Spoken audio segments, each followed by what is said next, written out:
that this is not a political stage. Unfortunately, when Mr. Okpeyomi came here and was talking, there was a bit of contradiction in what he was talking about. There seemed to be a bit of lack of information about what is going on in the political space. He stood up here and he called out 4 political parties, the so-called 4 political parties that are leading in the race. And this is exactly what we see as the youth shooting themselves in the foot.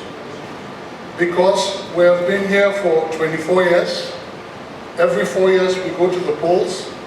We pick out one of these people from these 4 political parties. And we go back to the same thing. Every 4 years we keep on getting worse. And now we're here again, a young man who's probably just a few years younger than me. I'm 50. My presidential candidate is 51. I'm going to be 51 in a few days' time. The next people ahead of us are 60, 61. So we are the youth. We are the ones that have come out against all odds, against the media blackout, with no security, coming out. We are the first people to talk about the way people in power are stealing our commonwealth, our crude oil in Niger Delta. I think we're the first people that came out to do that. So there is a lot of, should I say, there's a lot of, not misinformation, lack of information. If you sit up here and you're going to talk about political parties, if you can't list all of them out, then allow us to get up.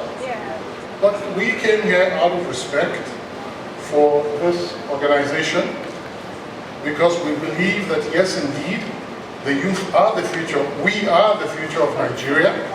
If you look at those people that are conducting elections, majority of them are youth. If you look at those people that are supposed to be securing the elections, majority of them are youth. So the conduct and integrity of these elections rests on the shoulders of the youth. So we have no excuse. Why do you want to keep on elevating people who should be retired and resting to come and still continue to remain in the political space? No longer they're tired. You know, we are trying to make a better country.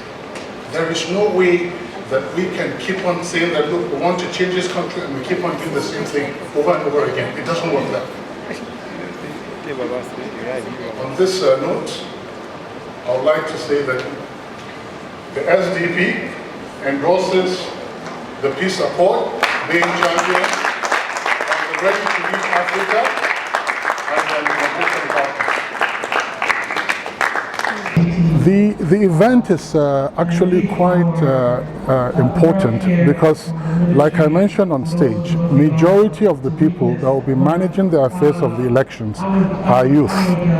But where I find a bit of, should I say, not fault per se, but a bit of weakness, is the fact that majority of the people that are organizing this event are not necessarily involved in political party activities. And you find out that on the ground, in the grassroots, the people that actually control these youths that now go into violence during elections are people that are either contesting or within the political parties.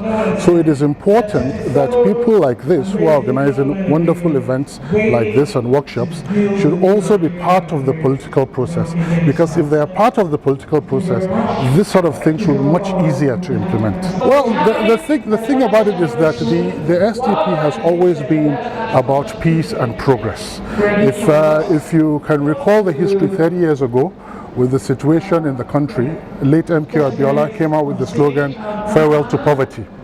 Now, after 30 years, this poverty has given birth to insecurity. So our slogan is now, "Farewell to poverty and insecurity." And the issues are really very simple. What are the things that create this multidimensional poverty that everybody is talking about? That our people don't have jobs. They are not included in the economic activities of Nigeria. They don't have shelter. They don't have adequate health care. they don't have access to electricity, and most of all, we don't have security right now. So everything has broken down.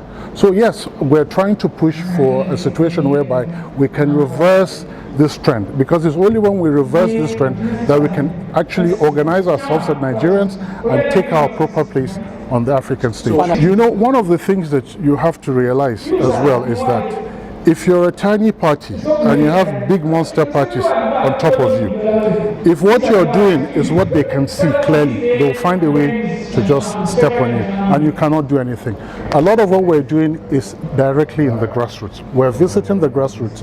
In Yobe, for example, we even had to get camels to go right into the grassroots with our posters, talking to people. So this is how we've been carrying out a lot of our campaigns all over the country. Where we're able to, we get a small town hall meeting, we talk with them, we explain what we intend to do for Nigeria, what we intend to do for them, and once they understand us, we move on. So this is how we've been carrying on with our campaign. And we're very confident that by the time the day of election comes, you will see the results.